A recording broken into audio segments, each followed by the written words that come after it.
Standing કમિટીની બેઠક મેળવી કેટલી દરખાસ્ત હતી ને કઈ કઈ મહત્વની દરખાસ્તો હતી?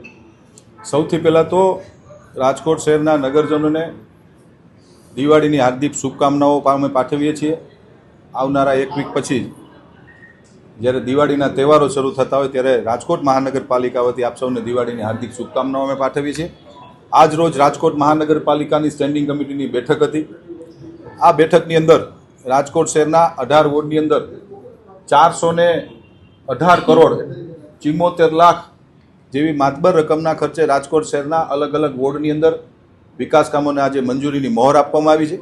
કુલ 84 દરખાસ્ત હતી. એમાંથી એક દરખાસ્ત આવક હતી કોર્પોરેશનની, જે પ્રદ્યુમન પાર્ક જૂની અંદર જે કેન્ટીનનો કોન્ટ્રાક્ટ છે એમાં આવક અમને ઓછી દેખાતી હતી, જેથી કરીને અમે રિટેન્ડરમાં મોકલીએ છીએ.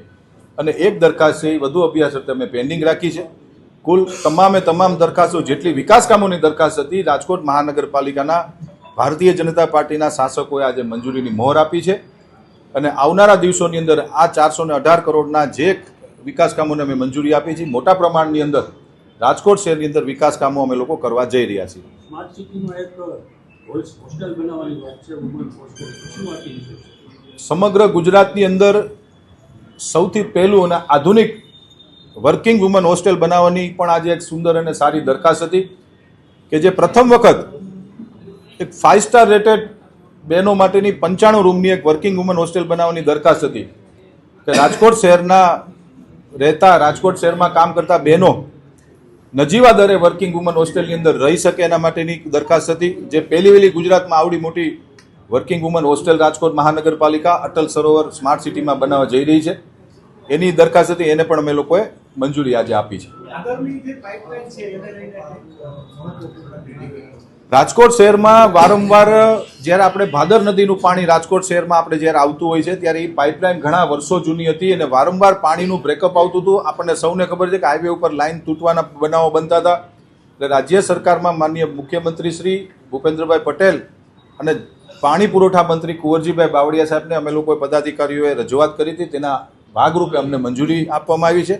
અને ભાદરથી રાજકોટની કુલ 4 ફેઝની અંદર 126 કરોડ અંદાજિત ખર્ચે ભાદરથી રાજકોટની પાઇપલાઇનની મંજૂરી પ્રક્રિયાને પણ આજે ટેન્ડરને મંજૂરીની મહોર આપવામાં આવી છે.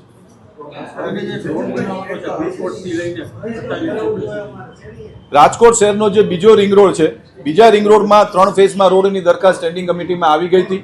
આ ચોથા ફેઝની જે દરખાસ્ત આવી છે એને પણ આજે અમે લોકોએ 6 લેન રોડ બનાવવાની મંજૂરીની આજે અમે લોકોએ મંજૂર કરી છે.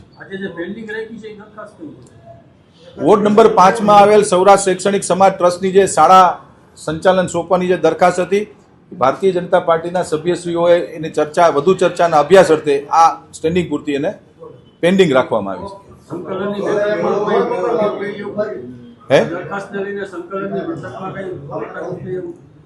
સંકલનની બેઠકમાં ના, કોઈ કોર્પોરેટરનો સંગઠનમાં ક્યારે વિરોધ ન હોઈ શકે, સંકલનમાં ક્યારે વિરોધ ન હોઈ શકે. રાજકોટ શહેરની અંદર ભારતીય જનતા પાર્ટીના અધ્યક્ષસ્થાનની અંદર શહેર ભાજપના પ્રમુખના અધ્યક્ષસ્થાનમાં વર્ષોથી પ્રણાલી રહી છે કે સૌ મુક્ત મને પોતપોતાની વાત મૂકતા હોય છે.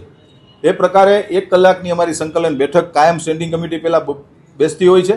એમાં પોતપોતાના કોર્પોરેટરો વિસ્તારની ચર્ચા મુક્ત મને કરતા હોય છે અને આ દરખાસ્તની ચર્ચા કરતા હોય છે. વિવાદને કોઈ અવકાશ નથી. વિવાદ ભારતીય જનતા પાર્ટીના કોઈ કોર્પોરેટરમાં છે નહીં, પણ સ્વાભાવિક છે કે ચર્ચા થતી હોય છે. પોતાના વોર્ડની દરખાસ્ત આવતી હોય ત્યારે ચર્ચા તંદુરસ્ત રીતે થતી હોય છે અને યોગ્ય ઉત્તર મળે ત્યાં સુધી અમે ચર્ચા ચાલુ રાખતા હોઈએ છીએ.